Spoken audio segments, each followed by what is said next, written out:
Hello and welcome back to the channel. If you're new here, my name is Alice, and today's video is going to be covering some transits that I find to be really important. So one of them being just talking a bit about Mercury in its post-shadow phase from moving direct, and then we're going to talk about how Mars is in Libra, moving towards the south node of the moon in Libra, and also how we're moving into this new moon solar eclipse on October 14th.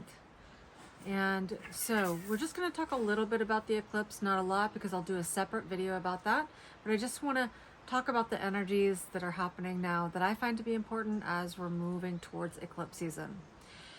So as we know, Mercury went retrograde just after the sun moved into Virgo. And Mercury went retrograde at about 21 degrees of Virgo and retrograded back to 8 degrees and then went direct on September 15th and is going to be in its post-shadow phase until September 30th. And what post-shadow means is just that it's recovering the degrees that it moved across in the sky and in our own charts, and so therefore in our own lives, the territory of our own lives that it was covering, and really just coming to a close with whatever this Mercury retrograde was about for us personally and collectively. And so as we move from September 15th to September 30th, we're actually moving in direct motion with Mercury, all things Mercury, which is communications, perceptions, ideas, our connections, how we connect with information, ideas, and other people, our community, our neighbors, our siblings, our education, and just short trips. I guess it could be long trips as well. Remember, this is also about the nervous system. Remember, the nervous system just transmits information from one part of the body to the other, from the brain throughout the body and throughout the body to the brain, right? So this could have had our nervous system, being aware of our nervous system during this Mercury retrograde, and what is it that is helpful to us, the information that we relate to, and how can we be discerning about information that isn't really resonant or relevant to our own lives, and what connections are relevant or not relevant to our lives. And so you can just extrapolate all of that information from there and how that was showing up for you. But you know, Virgo is very much about discernment. It is a yen sign, and so this is about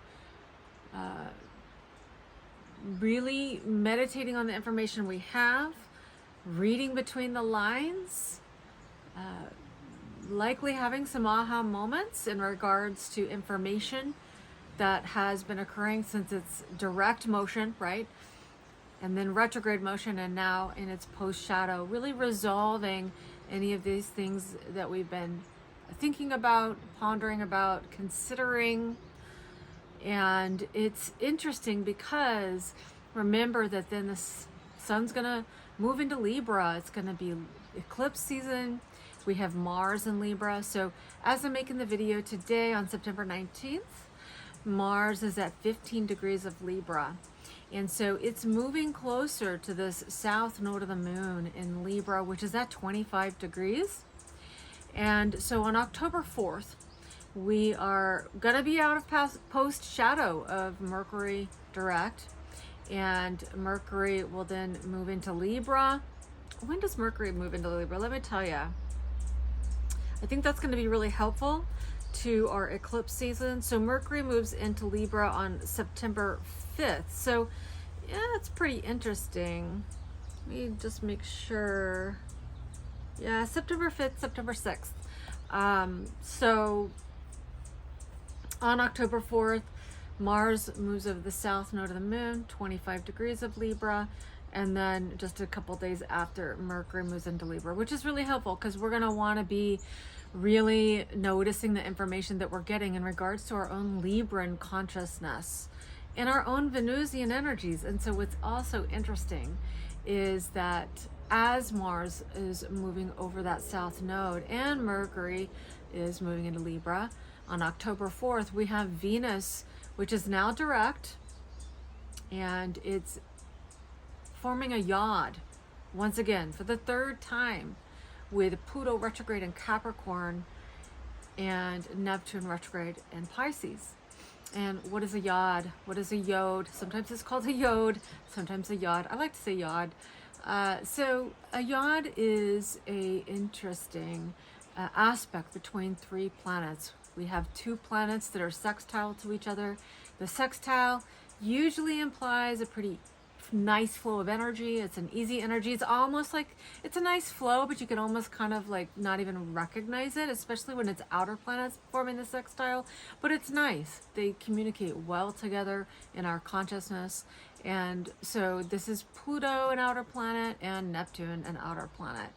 And yet then you've got a planet that's in a quincunx, also called an inconjunct, to Neptune retrograde and Pluto retrograde. And Venus, as I said, is in Leo. And this is the third time that Venus has been the apex of this yod. So Venus was direct at the apex right before it went retrograde. Venus went retrograde, I believe, on July 23rd. Let me make sure.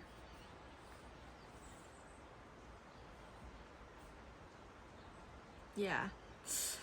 July 23rd. And then it actually retrograded and became the apex of that yod again. And that was at the end of July and kind of moving into the beginning of August. And then now Venus has gone direct. It went direct. When did it go direct? It went to direct on at 12 degrees, by the way, of Leo, and that was on September 5th. And now it's made its way, by this time, October 4th, right, through Leo again, and then, as the apex of the yod again. And the yod, because when a planet is quincunx to another planet, this implies a need for adjustment. We need to adjust something about the way in which we're actually commingling these two aspects of our consciousness. And so in this case, it would be Venus, our own Venusian energy, our heart chakra, how we're self-actualizing our heart chakra. Remember, the heart is actually a way in which we translate information. We translate it through the heart. The heart is a receiver of information. And so Venus and Leo, this is really about how we're actually expressing our love nature, our heart, and our heart chakra. And making a quincunx to Neptune retrograde in Pisces can very much be about potentially making an adjustment in regards to maybe some thoughts, perceptions, ideas, beliefs, and belief systems that we osmose from others. We osmose from the collective unconscious. So the culture we were born into and the ideas that we were, that permeated our world, that permeated our lives just by being around them. We osmosed them. And how we may recognize that that may have served a purpose at one time in our life. We may recognize that it really didn't serve our purpose, and that it doesn't serve our purpose now. And so we can recognize that in order to value ourselves and really be true to our own heart, and therefore to our own self-actualization process, then we need to let go of ideas, thoughts, perceptions, beliefs that are not ours, that are not resonant with who we are, and that are not resonant with our personal path, our personal purpose to contribute to the collective consciousness and collective unconscious. Now, Venus in a quincunx to Pluto retrograde in Capricorn can show something a little bit similar, in the sense that We may have found that we structured our internal reality based on belief systems that, again, were not ours. We may have inherited them from the society we grew up in. We may have inherited them from the family line that we were born into. We may have inherited them from the groups that we associated with at one time, and maybe even friendships that we associated with at one time. But they maybe were never, or they are not resonant with who we are and how we are meant to and designed to self-actualize our personal contribution of light in the world, and as a contribution to society, as well as our own self-mastery process, our own evolutionary purpose, and what it is we are to contribute to our own family now, to those that we would see as family now, to those that we see as friends now, to those relationships that we are engaging in now, and to those relationships that are resonant with who we are now. So this yod can really be showing us and giving the pressure, where remember, a yod is like the finger of God saying, look at this, because you're here to actually contribute your own unique brilliance and your own unique light. This is the best way to serve anyone and everyone, including yourself. And all of the universe is to be true to yourself, be true to your own heart, your own unique brilliance, who you are. Our greatest gift to life itself and to God itself, or source, or however you want to name that, is to be who we naturally are. And so we may have to make some adjustments on how we've been structuring our reality, how we've been structuring our consciousness, what beliefs we've been subscribing to, what ideas we've been subscribing to. It's not that they're wrong necessarily. It's just that they may be wrong for us personally, or wrong for us in this time in our life. And so this is the beauty of that yod. And because the yod has now happened 3 times with these 3 planets, this is an important point. The finger of God has said 3 times, hey, look at this, 2 times in direct motion and 1 time in between those as retrograde.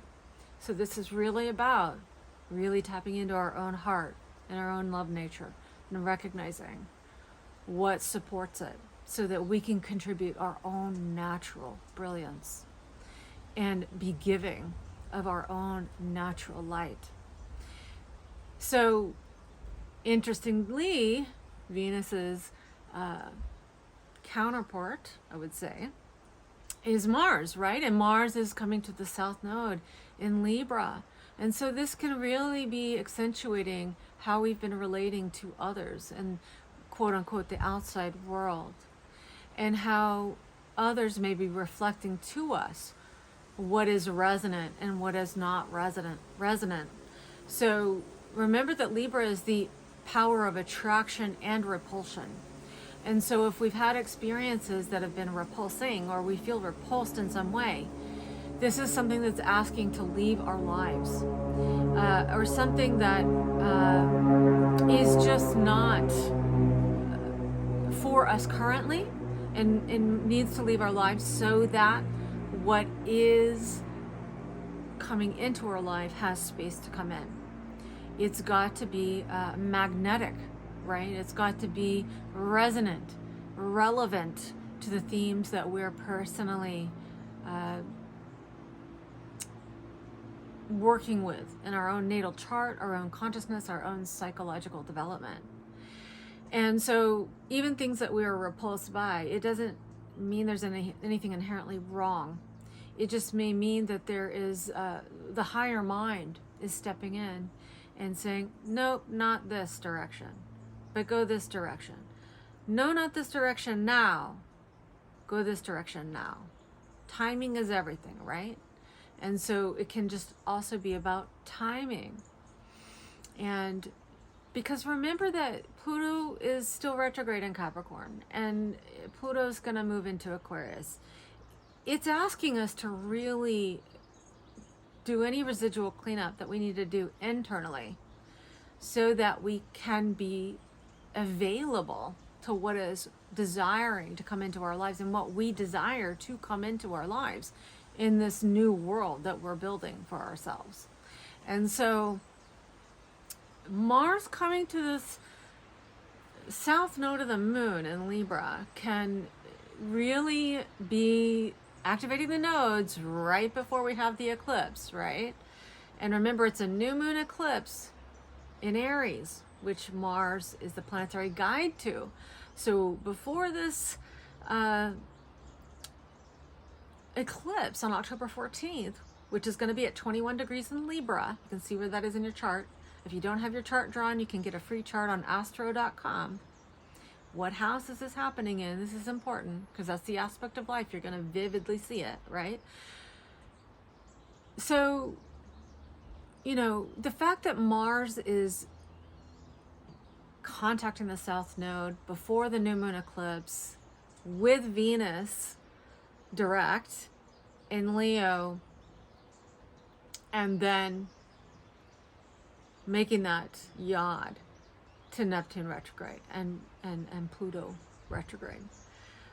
This is very important. These are some important days around what's showing up in your world. I mean, as you likely know, if you follow astrology, eclipses aren't just about the day of the eclipse. It's about, can be months before the eclipse. And especially within 3 months before the eclipse. And so we want to be watching what are these planetary guides to the nodes, because remember, the eclipses are really about new moons and full moons that are occurring really close to the nodes of the moon. And so this is really, you know, important to see what's Mars doing, because that's the ruler of the north node right now. And what is Venus doing? That's the ruler of the south node right now. Now remember, we're also going to have a full moon lunar eclipse in Scorpio, and that is, or excuse me, it's in Taurus, because the moon will be in Taurus. The moon will be at Taurus 5 degrees, okay, and the sun will be at 5 degrees of Scorpio. And so October 28th, that's the full moon, partial eclipse, right? And so remember, the eclipses work together. So we're wrapping up the time frame that we had with Taurus and Scorpio nodes, which are yin signs. We've been working on our heart chakra. We've been tuning into the heart. We've been really looking at how we use power, how we actually really use our own power. And looking at, are we empowering? Are we loving ourselves and others? Because we truly empower ourselves when we are truly empowering others, and when we're truly loving others as well. And so now, since we're having this last eclipse, this is wrapping up all the eclipses in Taurus and Scorpio, which won't occur in the same way for 18 and a half years. So this is a big deal.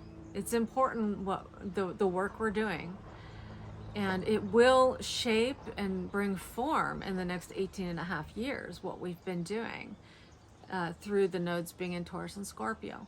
And then as now the nodes are in Aries and Libra, we're really setting off with these Aries Libra eclipses and the Aries Libra nodes. And so this is about the yang form of Mars and Venus, because Aries and Libra are yang signs. They're cardinal signs. We're initiating new things. Cardinal means initiating. So we're initiating new things.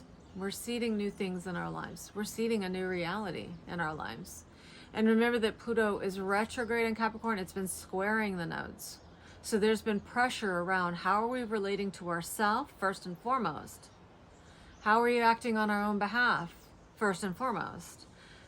What are we actually seeding first and foremost? And how does that resonate or not resonate with the reflections in the outside world. And what are the reflections? How are we engaging with the reflections in our world? How are we engaging with them? The reflections are a gift. No matter what the reflections are, they're a gift for us so that we can seed our love nature, so that we can see what it is that we desire in the world, so that we can sow seeds of love, right? In the world, what we love, what we desire to bring in, and also to be loving in the world as well, right? So that we're resonating with love itself. And when I say that, I want to just mention that sometimes, because Venus is a Libra ruled sign, because Venus rules Taurus, which is our Taurus, Taurus and Taurus, Taurus, but also our heart chakra. This is internal, right? Remember that the external world is just a projection of consciousness. We're projecting our consciousness, and then we get reflections in the outside world based on what we're projecting. And so with Libra Venus and Aries Mars, we can be looking at how we're engaging with those reflections. Also, how we're engaging with this attraction and repulsion mechanism that is Aries and Libra, and how this can just inform us in which direction is actually going to build the reality and the quality of consciousness that we desire. And what we're initiating, I really want to say that initiating is important, because these are cardinal signs. It's activating the cardinal grand cross. So Cancer, Capricorn, Aries, Libra. So how are we engaging with the reflections and recognizing that the reflections are a navigating system for us? And they're also a navigating system in the sense of really getting to know ourselves more deeply. Because reality is a projection of our own consciousness, the reflections we get are going to be different than others. And this has to do with our own personal themes in this life, in our own natal charts, and as well as our own personal purpose, our own personal evolutionary path. And so we can find that sometimes we have attractions and they come into our lives and then they go. They come and they go. Friendships come and go. Relationships come and go. They're meant to serve a purpose. We wouldn't even be able to attract anything if it wasn't resonant for us. We wouldn't even see it. So anything that we've been seeing is actually a gift. And it's a gift for us to work with in regards to our own internal consciousness and our own transformational process, our own metamorphosis from the inside out, structuring our consciousness from the inside out. And so these can all be themes in this eclipse season, and really for the next 12 months, 14 months or so with Aries Libra nodes. So we'll go more and more into it as we journey through on the channel. But I just wanted to talk to you about this yod and this interesting lead up to the eclipse coming on October 14th and then also on October 28th. And I'll do separate videos for those. And so if you have any thoughts, insights, questions, it always makes the conversation more rich. I love engaging with you. So please do, if you feel inclined, to share in the comments. And if you feel inclined, if you find value in this, please share the love, share the video, like the video, subscribe to the channel, and I'll see you on the next video.